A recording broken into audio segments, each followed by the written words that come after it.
The owner of the Monnette on Reynolds Road made some controversial comments about the Black Lives Matter movement. I spoke to one of the activists involved in the movement, Nyasha Mathis. Here's what she had to say. You're going to be attending a protest today. What protest is that, and why are you spending your summertime being an activist for people who may not have a voice? Well, it's a protest turned boycott.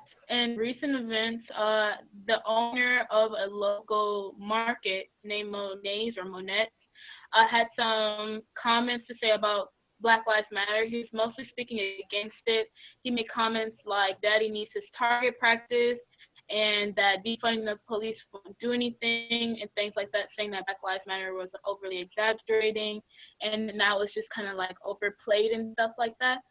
So there's supposed to be a boycott, which means like we're not letting people enter, or we're making it more difficult for people to enter the building. And I'm mostly protesting this summer because it's fun and it brings unity, and I'm making a stand and I want to be a change that I want to see mostly. So that's mostly why I'm protesting.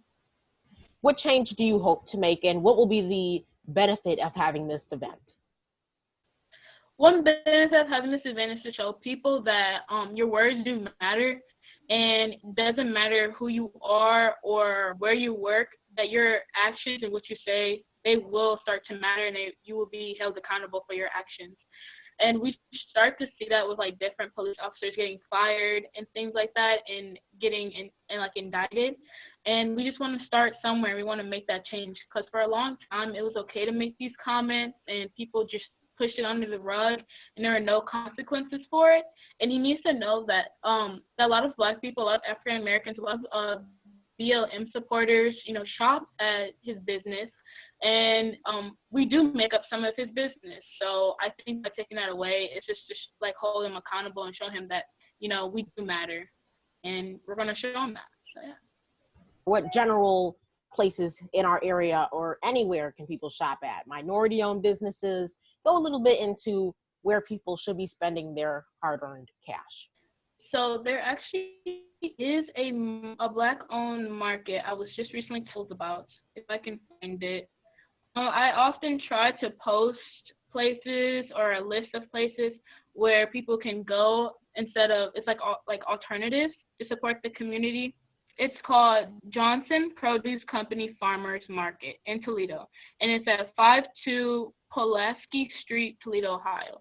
So you can go there, and that's alternative market. It's Black-owned, which would be great for the community. And as you know, helping like Black-owned, like small Black-owned businesses, they're kind of struggling right now, along with some other small businesses. But it would be really appreciated, because a lot of times they don't get the proper funding, especially during COVID, and it's kind of like a tricky spot for them. So I know that one, and I don't know of too many others per se, like off the top of my head, but I will be able to post those, and I can share those with you if you want to post those too. And what is your message to the owner of Monnette, or anyone who may have similar views like his? What is your message?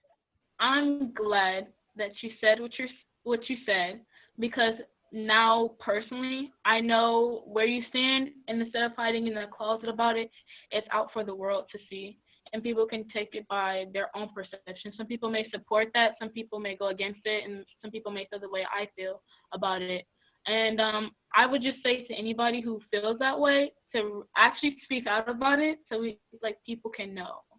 And my message to him is that you should know that your words do impact people, and what you say will have consequences. And it's like how we were taught when you're younger. Be careful what you say. But that's how you really feel. You're about to see how the people really will react to it. And it's not just a phase. So be ready for your business to start feeling the damage. That's all I would say to him. Student activist Nyasha Mathis, thanks for joining me. No problem. Thanks for having me.